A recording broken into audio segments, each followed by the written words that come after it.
So, recruiting 101. So, a lot of you guys, whether you're athletes or parents, part of why you're here is because your kid has shown interest in wanting to either get better at baseball or play at a level beyond where they are currently, right? So that might be going from Little League to the big field. That's when the majority of kids quit baseball, because playing baseball on a small field as a 12-year-old is like playing Major League Baseball. You can hit home runs, you can throw the ball from the fence in center field to home plate. Get on the big field, the baseball game becomes a lot less fun because, like she just talked about, you strike out and you immediately associate yourself as, you stink at baseball, I shouldn't play anymore.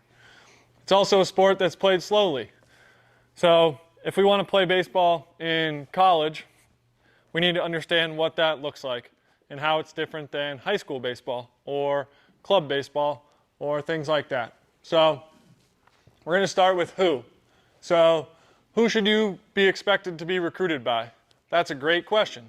Something you should write down. Write down your thoughts around it. Start to figure out who you think is going to recruit you. Who should want to recruit you, right? We talked about using objective feedback and ways to compare yourself to others, compare yourself to players at the next level. Well, the schools that should recruit you should be schools that line up with where you fit, right? You shouldn't have a daydream in one location with your skill set in another. You need to find somewhere in between so that the schools you like and the schools that like you are an even match. Also, just a quick brief one. Do you think college coaches want to get emails from your parents? Probably not, right? And then lastly, who should you reach out to, right? So college coaches get probably 75 emails a day. Do you think they read all the emails and look at what's sent to them? Absolutely not. There's usually one coach who's labeled a recruiting coordinator, and their sole job is to build the roster. Think of them like a general manager for a professional sports team, but they usually are the highest paid assistant coach, and they spend probably 200 nights in a hotel room. That's the person who you want to communicate with, but you want to make sure you're making targeted points of communication with them. It shouldn't just be an all-call generic email that you send to 50 different schools. It's probably something, too, that you should find a way to connect with that coach in real life before you flood their inbox with emails. We can go to what. So you want to play college baseball, but what does that mean? I don't think anyone really knows what it means until you get there, but I'll give you a brief kind of understanding. So I loved baseball, started to realize I was pretty good at it when I was like 17, started to get recruited by some local colleges, got super excited, got to school, actually got to go to summer school at college before it started, which was awesome. But we worked out 4 days a week for about 2 hours at a time, and I had never done that in my life. I had no idea what I signed up for. I was also taking 2 classes at a time in the summer, and that was enough for me to try to manage just those things. Also do my laundry, eat, sleep, go to bed, make new friends, all of these different things. All of these stress factors that would be great to have some mental skills to handle. And then you start fall semester. You have 5 classes. It's a lot different than high school. You don't just show up, go class to class to class. You have classes at different times of the day in different buildings. You're with different types of professors. Usually you have workouts 3 to 4 times a week, and then you practice 5 to 6 days a week for 3 hours at a time. So you're essentially managing a 25-hour work week of school and like a 40-hour work week of athletics. Not to mention you're away from home for the first time, surrounded by new people, trying to make new friends. You're probably going to some parties, all sorts of things like that, right? So I had no idea what I signed up for. By the end of my freshman year, first semester, I had some good grades, I had some bad grades, I had some good performances at practice, I had some terrible performances at practice, and it was a whirlwind of new things that I was not ready for. So a lot of what we do here is trying to get kids to understand kind of the consistency and the work ethic that will be needed to handle those things. And then, do you understand the landscape of college baseball, right? So there's 300 some odd Division I teams, and there are probably 300 plus Division II and III schools. So you're talking 600 plus schools, and you're talking about that be all over the country. Now, like Colton mentioned, he showed up to a school that he wasn't expecting to be a powerhouse, and they are. And that's exactly kind of what it's like. There are programs out there that are very, very good. There are coaches out there that are very, very good. And the bumper sticker to those schools is not necessarily sexy or appealing. They might not have, a Power 5 Division I college football team that has 100,000 fans at every game, but they might run practice better than teams that do have those things. And that's where kind of the connection with the coaches, going to watch games, kind of understanding the competition level that you're walking into is really, really important before you show up. The last thing you want to do is get recruited by a coach who's seen you play a handful of times maybe, and you've never seen their team's facilities, you've never met any of the players on the team, you've never seen them play in any games, because at the end of the day, their job is to recruit you. They want to get the best players they can on campus so they can win as many games as they can and get a better job. Plain and simple. We'll talk about that a little bit more in a second.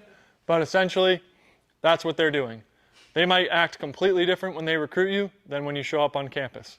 The easiest way to figure that out is to watch from afar, go to some games, see how they interact with their team, see how they handle high-stress situations. You guys have social media.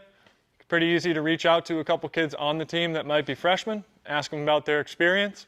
Chances are you send some of those messages, you're going to get some replies, especially if you're a commit to that school.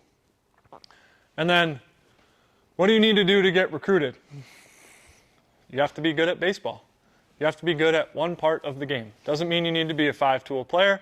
It doesn't mean you need to hit home runs. Doesn't mean you need to throw baseballs very hard.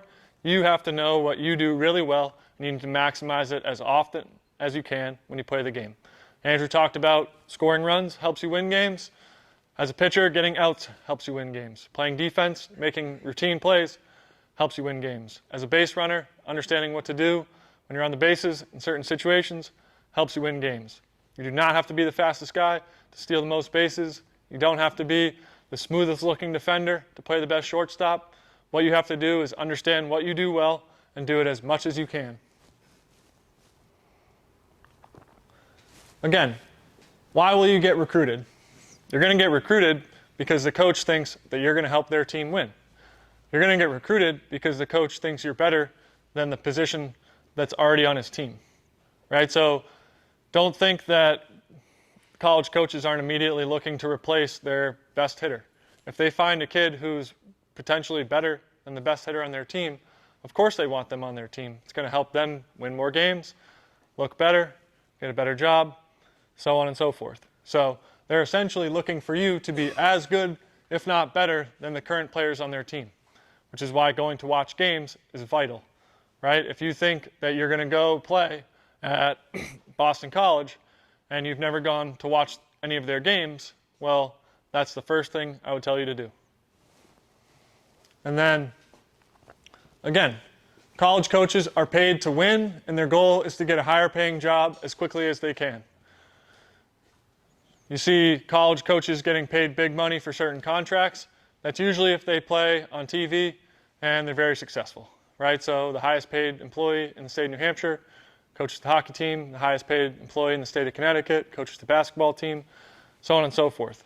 Those are elite programs in their sport, right? A lot of these guys, I can be point blank with you, the reason I didn't get into coaching college baseball is because the pay was very low. And I knew that the hours were going to be very high. A lot of my friends have got into this as a profession, and it's taken them 5, 6, 7 years to get to a position where they're making okay money and their job security is very, very low, right? So for them, it's how quickly can they leverage their situation to find a better one. So you'll see it. College coaches leave programs all the time.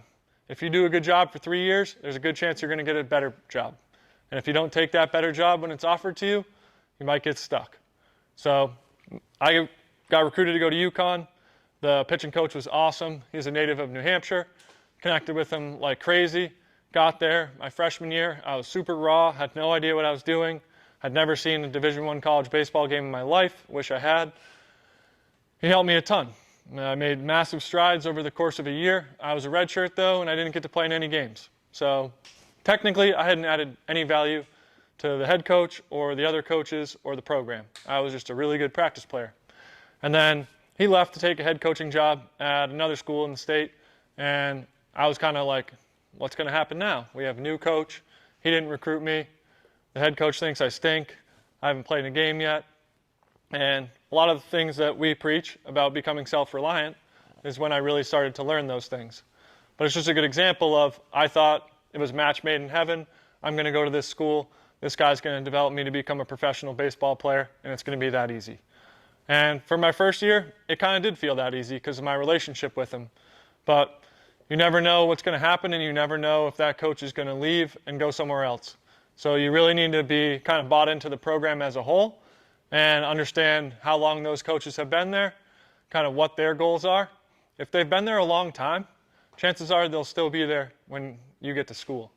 If they've only been there a couple years and they had success at a couple other schools prior, there's a good chance they're not going to be there, or they'll be somewhere else by the time you get there. So just keep that in the back of your head. And then they're just going to recruit the best players that they possibly can, right? So now the environment is even more competitive than when I was a teenager, and they're recruiting kids that are at other colleges. Chances are they're going to be more interested in recruiting a kid who's 21 years old, who's played college baseball for 3 years, than they are going to be at recruiting a 16-year-old who has never lived outside of their parents' house.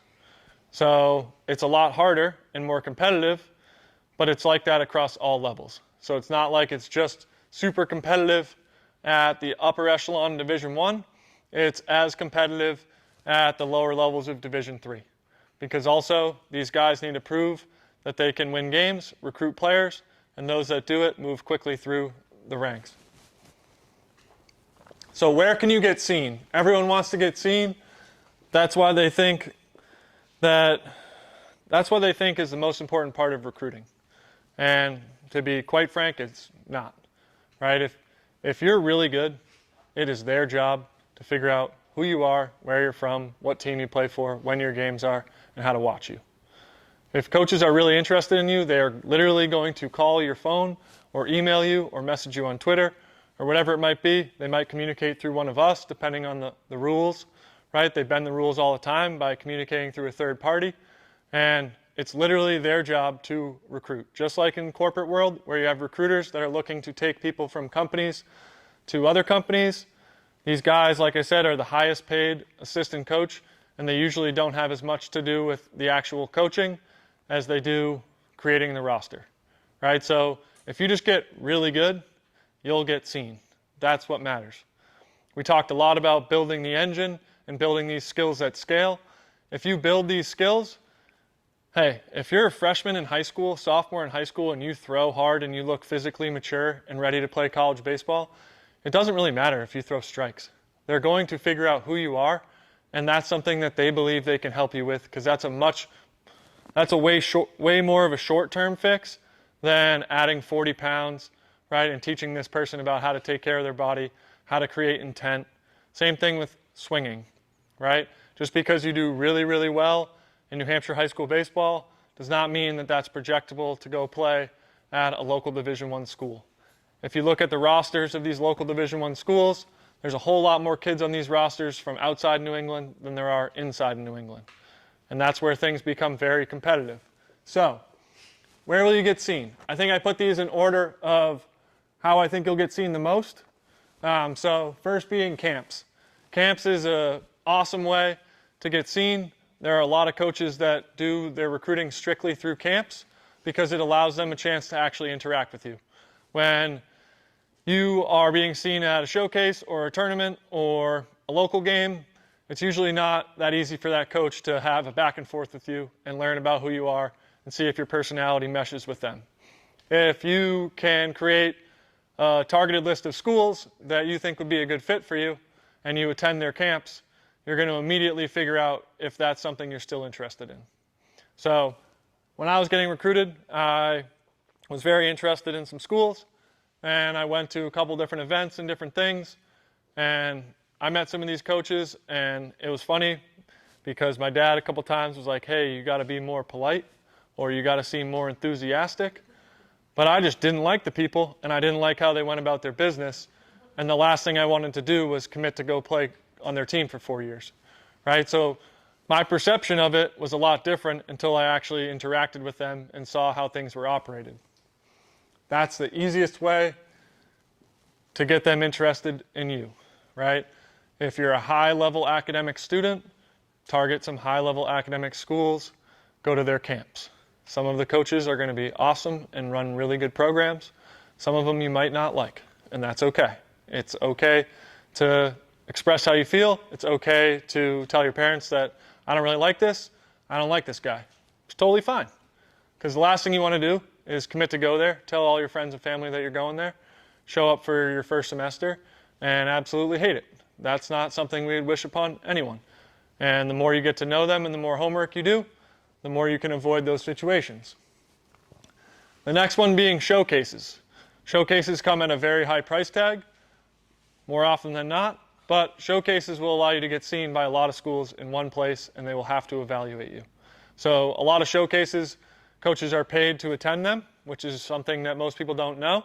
It's not like the coach is just there because they want to be there, but a lot of these showcases, there are certain ones targeted for high-level academic schools, which if you're a high-level student looking to go to a NESCAC or an Ivy League school, you should attend those showcases.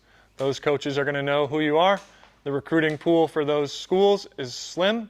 Not every student is very good in school, right? Not every student has a very high IQ and is interested in that kind of education. But if you are, and you know you are, try to attend one of those showcases. It will get you on the map to a lot of these schools. A lot of these high academic schools, too, are in this area, right? There are a lot of very good colleges in this area. But with that being said, they don't always have the budget that a Division I school does, who has a Power 5 football team or basketball team, or one of these schools that's kind of creating a lot of money through athletics and other sports that is then being distributed to other sports at that school to use for recruiting, right? If you are the recruiting coordinator at Tufts, you're not necessarily on the same budget as the recruiting coordinator from Boston College, right? So doing things proactively to get in front of schools like that is going to be huge. The third one being tournaments. So just like showcases, a lot of college coaches are paid to attend tournaments, and a lot of them, frankly, don't enjoy it because it's bad baseball. And that's just the reality of where we are. Is a lot of you guys play on club teams, have been a part of club teams. Very few of those games are competitive. A lot of them are usually swayed one way or the other. They're also on time. Pitcher might not throw strikes. Next thing you know, the game's gone haywire. College coaches who are supposed to be watching the game aren't super interested in watching the game because they don't want to watch Johnny throw the ball to the backstop over and over again. And that's just that. I mean, those are my friends. I've had these conversations with them quite a bit. But tournaments are great if you stand out, right? So if you look like me and you go to a tournament, a lot of coaches are going to watch you, right? If you're not the biggest kid on the field, college coaches probably aren't going to pay a lot of attention to you unless you start hitting dingers or striking dudes out. And that's just that, right? They're not going to be, they might, if you guys have been to Northborough, some of you guys, there's 3 fields there. There's typically 6 games a day. So you're talking 18 games. I can only watch 6 of them because I can't watch games on all 3 fields at once. So you're getting a 33% chance that they're even at the field that you're playing on. And the margin of them actually watching you is probably lower than that, right? If they know who you are ahead of time and they know when you're going to play or they know when you're going to pitch, there's a much better chance of them watching you. And that's where something I'll talk about in a second comes into play, which is going to be social media. So a lot of you guys that are parents have used LinkedIn or know what LinkedIn is at least. Think of Twitter, or now called X, as essentially LinkedIn for baseball players and coaches. So I've been using Twitter since some of these kids taught me to do so in 2017. They're basically like, you need to put video of us on there so we can get recruited, because every college coach is on there. So I started doing my homework. Next thing you know, it's like, oh, this makes sense. I start putting guys on there with radar guns and numbers, and college coaches start peppering me with messages asking what the kid's phone number is, their email, their parents' phone number, whatever it might be. And then started to really realize how it worked when I was doing some club baseball work, and I would just tweet out who's going to pitch the next day, ideally what innings, on what field, wherever it might be. Those college coaches that had been following me, that showed interest in some of these skills that these athletes showed, would show up to the field, want to watch them. Now, just because they're interested in your Twitter video doesn't mean they're going to recruit you, but it gets their eyes on you if you do something well that you can showcase beforehand, right? Think of it as you're just trying to target the right people, and the right people are trying to target you. The last one being local games. But with that said, if you're really good, they're going to show up to your local games. So club baseball was nowhere near the animal it is now when we were in high school. We both played Legion baseball. We both got recruited. We both had college coaches show up to our games. I'll never forget, pitching coach from UConn who recruited me came to watch my last 3 Legion starts. He drove to Keene, New Hampshire. He drove to Plymouth, New Hampshire, and he came to Exeter. And it was because he thought I could become a value add to their program, and he thought that he was working harder than his peers because I wasn't at all these big-time tournaments where all these other coaches were, and so he was doing his job really well, if you look at it from that perspective, right? So you can still totally be seen in your local games. You just have to be good at baseball. That's the bottom line. And you don't have to be good at everything. You have to be really good at one thing, and you need to figure out how to mitigate the things you aren't that good at. If you do that, people will watch, people are going to be interested in you, and they're going to be able to perceive you playing on their team in college. So I think I just talked through these so you can keep going. Go back one. So again, travel baseball and tournaments. They can be a great way to be seen if college coaches are actually at your games, right? Travel baseball, as you get to be 15 and older, is a significant price tag. With that being said, you're mostly paying for the experience to get on a plane and go play in a tournament somewhere outside of New England. You are not paying for college coaches to show up to your games. You're not paying to get recruited. And in most of the cases, you're not paying to focus on your development. You're paying to cover the cost of hotels, flights, tournament fees. So the whole sector of travel ball in general, the cost of signing a team up for a tournament is egregious. And the cost to rent a turf field for 3 hours is egregious.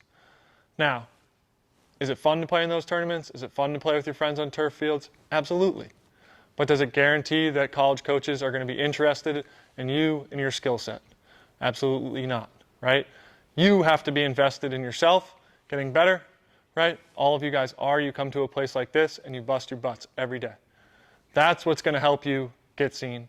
It's not going to be the team you're on. It's not going to be the tournaments you go to. What it's going to be is how good your strengths are and how well you showcase those on a consistent basis.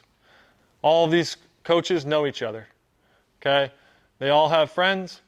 Now, let's say I'm the pitching coach at Boston College, and I'm watching a kid pitch who I think would be really, really good for my buddy, who's a pitching coach at a local Division III school, who's trying to move up the ranks. I'm going to immediately pick up my phone, call that guy, and get him interested in you, or at least tell him that he should watch you play. So it's a very small network of people, which is, again, why I mentioned they probably don't want to have emails from your parents, right? They want to have emails and communication from you, because once you get on campus, they're not going to talk to your parents. Your parents shouldn't be involved in your playing time. They shouldn't be involved in anything. You're an adult, you're on your own, and you need to handle it that way. And then, like I said, give them a reason to be there. Twitter is free, right? I wrote up there, be so damn good that they can't ignore you. It's that simple, right? And if you're not so damn good, figure out what you can do to get better at the things that you're good at, right? Because you're all good at something. That's why you play baseball. You wouldn't keep playing baseball if you just were constantly failing, right? There's something that gives you hope or gives you positive energy that you come back to.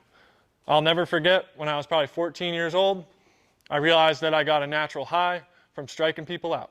I was walking around my backyard after probably the best game I had ever had up to that age. Now, at that time, I was not consistent. I was not good all the time. There would be games where I'd hit 5 guys and throw balls off the backstop, and the coach would yell at me, and I hated baseball. But this one day, I pitched like 5 innings. I think I struck out the last 9 guys I faced. I was walking around in my backyard, and I was like, this is the coolest thing ever. I was throwing balls, and these guys couldn't hit it, and it just made me addicted to pitching, mostly striking people out, and that was my goal from then on out, was to see how many people I could strike out when I had the ball in my hand. As I got into college, I learned how to play the game more and mitigate run scoring and certain things like that. But from 14 to 18 or 19, all I wanted to do was take the 5-ounce ball and throw it by the hitter, watch the hitter swing and miss, and have to walk back to the dugout. So you guys can all figure out the thing that gives you the most enjoyment when you play the game. It might be making a really nice play. It might be stealing bases. It might be throwing guys out at home plate from the outfield. It might be hitting doubles, right? Andrew talked about OPS. You know the easiest way to hit a double, if you don't actually hit a double, is to get a single and steal second base. And if you're really good, you can steal third base. That doesn't happen, right? Stealing bases in college is very hard. Stealing bases in high school and travel ball is very easy. If you showcase that you actually know what you're doing on the bases, and a college coach can perceive you doing that in a game that's played at a much faster clip, that's something that they might need on their team. You might not be that good at hitting. You might not be that good at fielding. But if you can run the bases really well, you might have a spot on that team. And that's something to keep in mind, right? Prioritize developing your strengths first. And if your strengths don't feel like strengths yet, ask us what you're best at, and we'll help you understand it, and we'll help you push to get better at those things. So, when do you want to get recruited? We talk about this all the time. You want to peak in the summer. No college coach is going to go watch you play high school baseball, because guess what they're doing? Playing baseball. Their job is to coach games during that time of the year. Some of these massive schools might have a couple volunteer assistant coaches, which might allow them to send them to go take video of guys. That doesn't happen in the New England region, right? So unless you guys plan on moving, South Carolina to Florida, to California, Texas, college coaches are not going to come watch you play high school baseball games. So, high school baseball, right, is a great chance to figure out what you're good at, be okay with failing, be okay with making mistakes, so that when you do get to the summer, you can understand what you need to do and what you do really well. Those are the things that are going to get you seen. That's when people are out there watching you play. So, you want to try to peak going into the summer after your sophomore or junior year of high school, if you have plans of playing Division I or higher level Division II or even Division III baseball. Why? Well, that's because there's a new rule, thanks to COVID and the portal, which is pretty cool. So now you can't get recruited unless you're on campus after August 1st of your sophomore year of high school. So prior to that, LSU, for example, I wrote these notes down for this presentation over a year ago. Their 2027 class of graduating high schoolers was full over a year ago. So you're talking 8th graders, right? 7th, 8th graders committed to play at one of the top 5 schools in the country, and their recruiting class was full. So it's more competitive than ever. Thank you to this rule change. It's been great that Division I schools can't just reach out to you and offer you a scholarship when you're 14 years old, because 14-year-old and a 17-year-old are very different, as you guys imagine and know. So that's been awesome.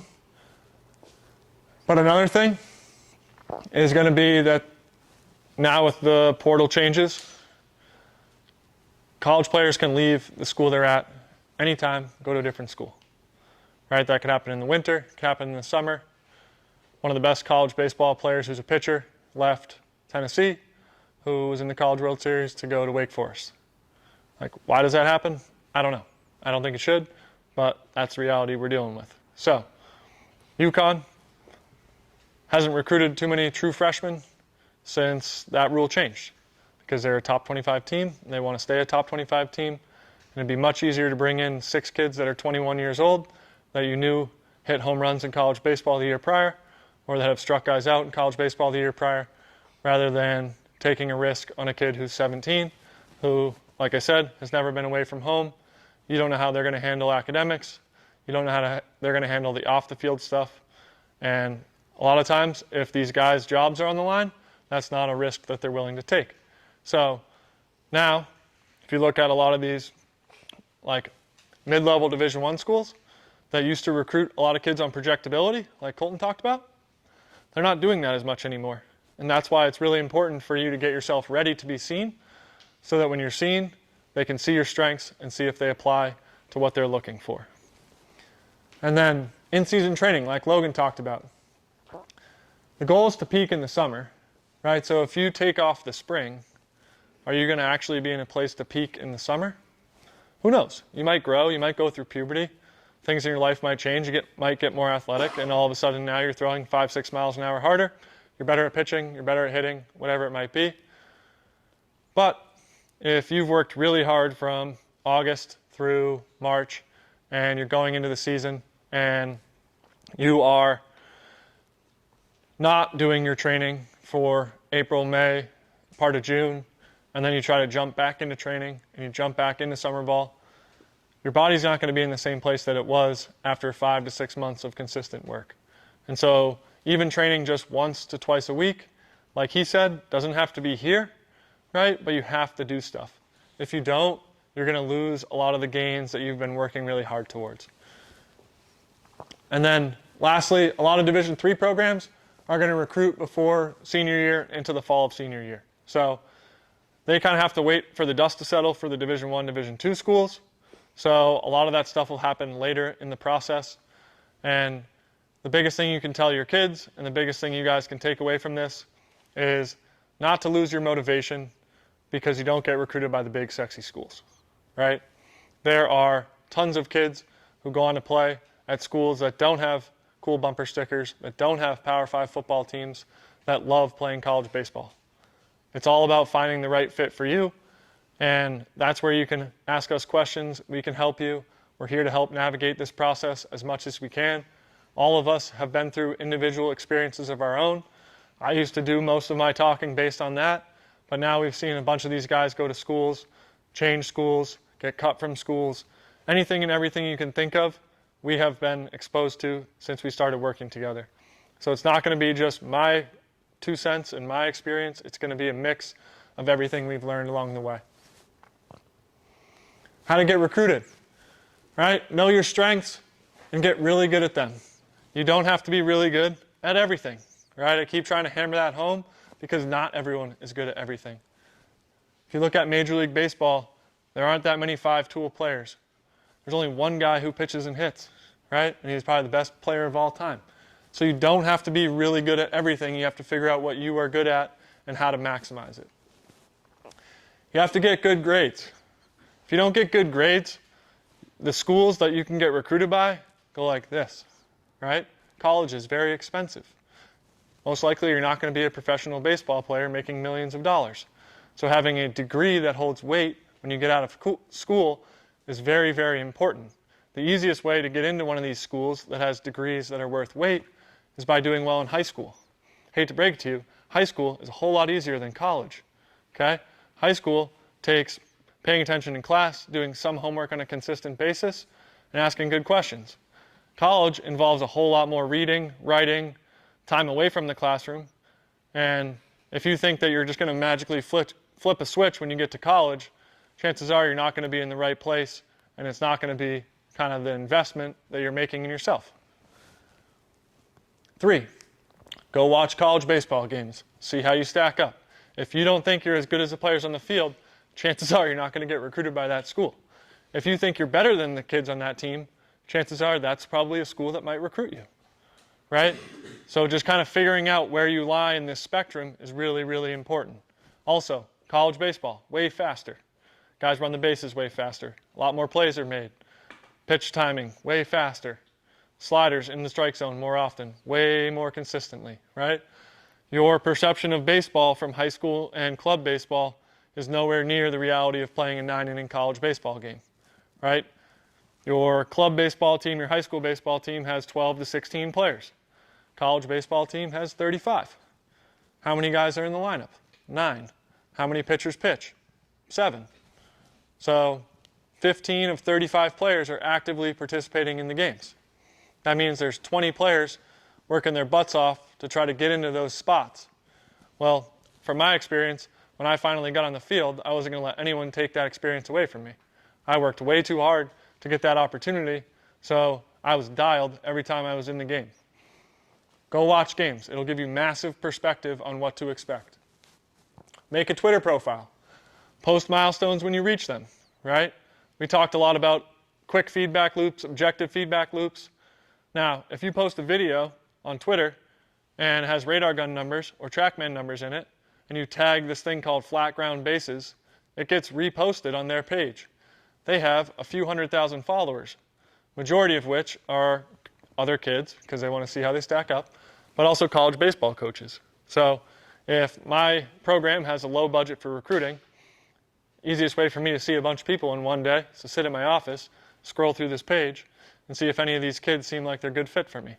If they are, it's as easy as follow their account, and next thing you know, I can watch them put stuff up there consistently, and I can really start to vet out whether that's someone I want to invite to camp, whether it's someone I want to go see. And like I said, it's literally free, so take advantage of it. You can make a 60-second video with objective feedback, like HitTracks or TrackMan, and you can pin that right to your profile, so it's the first thing they see. As you get better, make the video better. It's that simple, right? But it's okay to have the video not be super good at first, right? You might want to be hitting balls 90 miles an hour. Well, if you only hit balls 82 miles an hour right now, it's still okay to put that video up there. It's going to start the process of you being confident in putting yourself out there, right? Because if you do want to play in college baseball, you need to be ready to be essentially scrutinized at everything you do.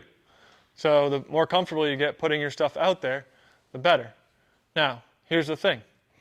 Don't obsess over, your friends being like, that video's sick, or that's stupid, you don't throw hard enough. Like, if your goal is to play college baseball, that's your goal, has nothing to do with anyone else, okay? Same thing. Good example. Kid threw pretty well the other day. He hasn't posted anything on Twitter yet. Posted video on Twitter. I retweeted it. 3 Division I schools locally followed him right away. A couple of them messaged me immediately. He didn't have to spend $1 to get that to happen, right? He's already training here. He's made great progressions over the last couple of years. It was time to really showcase that he's getting better. And now local schools are following his Twitter page. They're going to see when he's throwing. They're going to see his video as he puts it out there. Shout out Owen, does a great job collecting video, right? Editing video and showcasing these objective bullpen videos and hitting videos. And that's something we'll do for you, especially when we think it's ready for you to be kind of putting this stuff out there on your own. Send targeted emails to schools that are actually a good fit. Don't email a school unless you've been to the school or you've watched them play, right? Chances are they're not going to respond to your first email, your second email, your third email, your fourth email. If you've been to camp or you've met this person and you email them, there's a good chance they're going to respond. If they've seen your video on Twitter and if they think that you're recruitable, chances are they will have seen your video and you email them.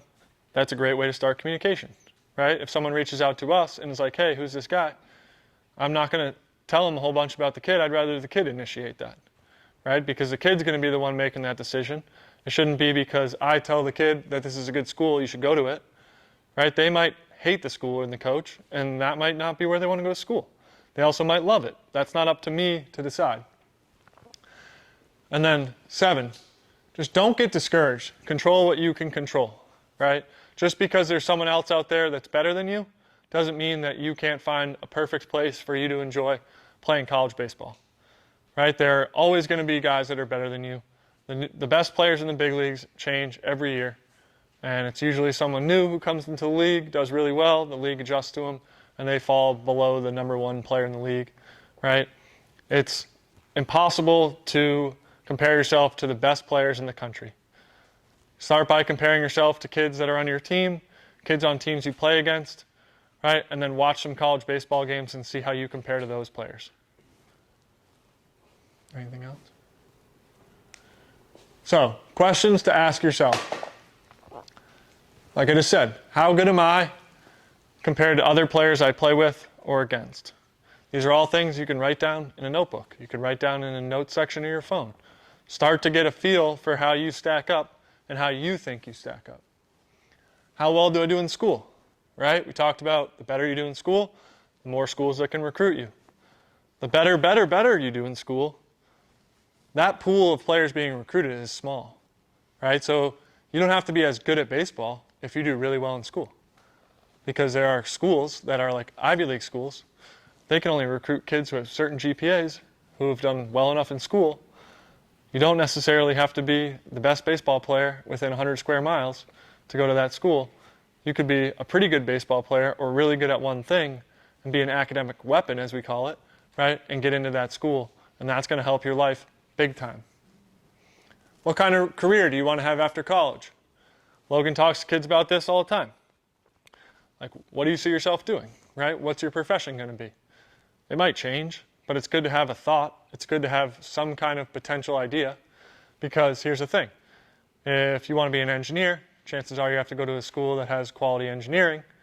Also, being an engineer and playing college sport is very difficult, so you need to find a school where they do that, right? So there are certain schools out there that specialize in engineering, and they also have baseball.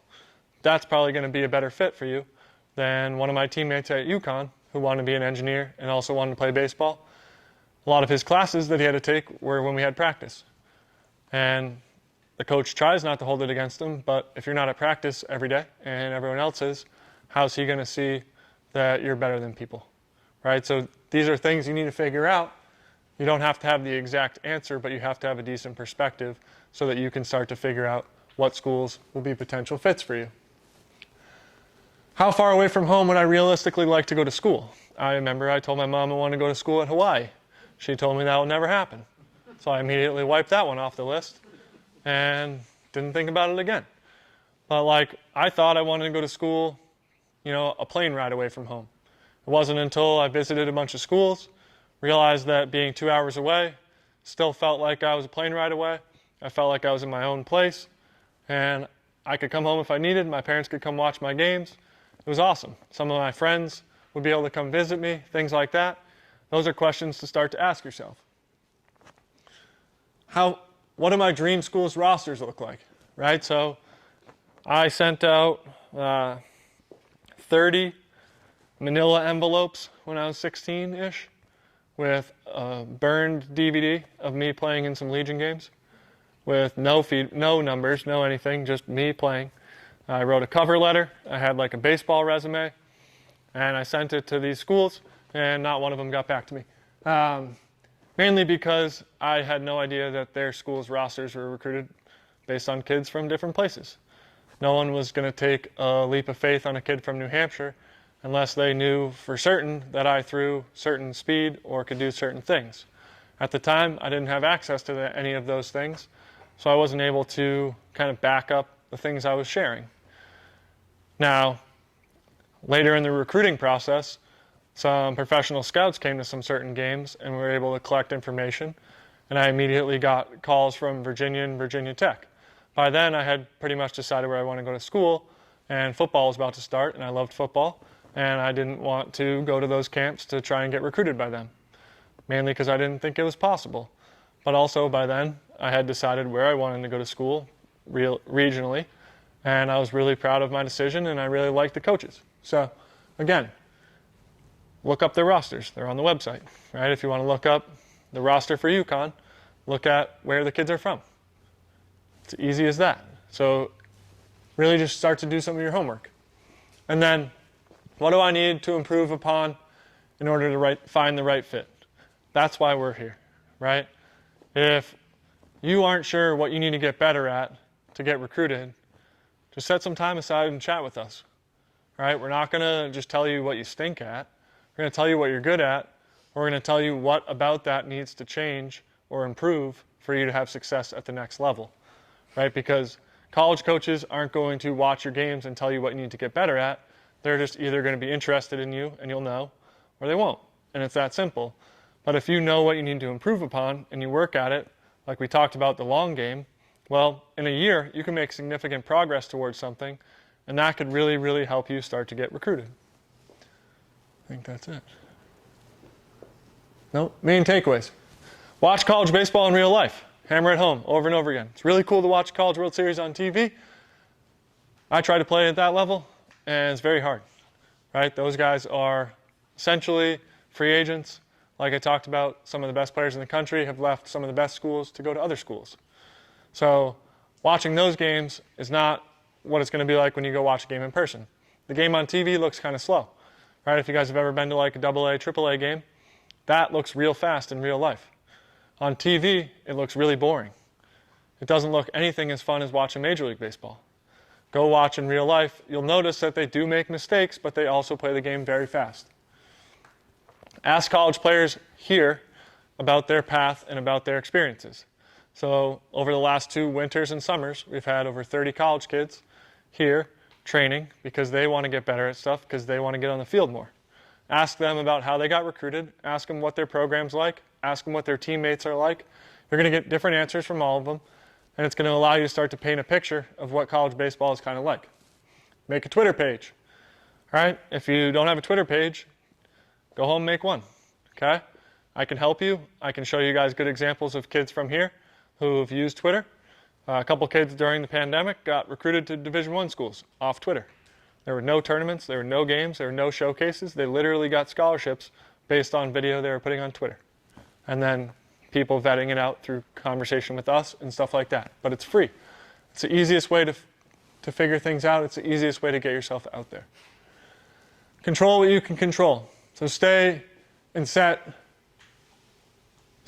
short-term and long-term goals and really try to stay process-driven to accomplish them, right? So you might set your goal at a very high level of a school you want to play at, but you need to understand the consistency day in and day out that you're going to need to apply to the things you control to get there.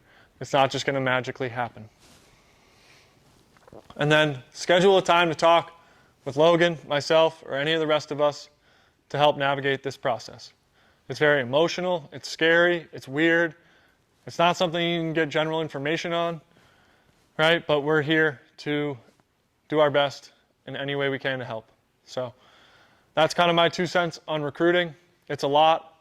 And again, I'll put out some more consistent videos over time going into deeper topics on this stuff.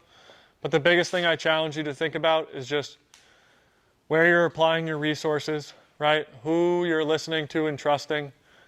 And we're going to be here to help any bit of that process, because at the end of the day, like I said, you just have to be really good. If you're really good, they'll find you.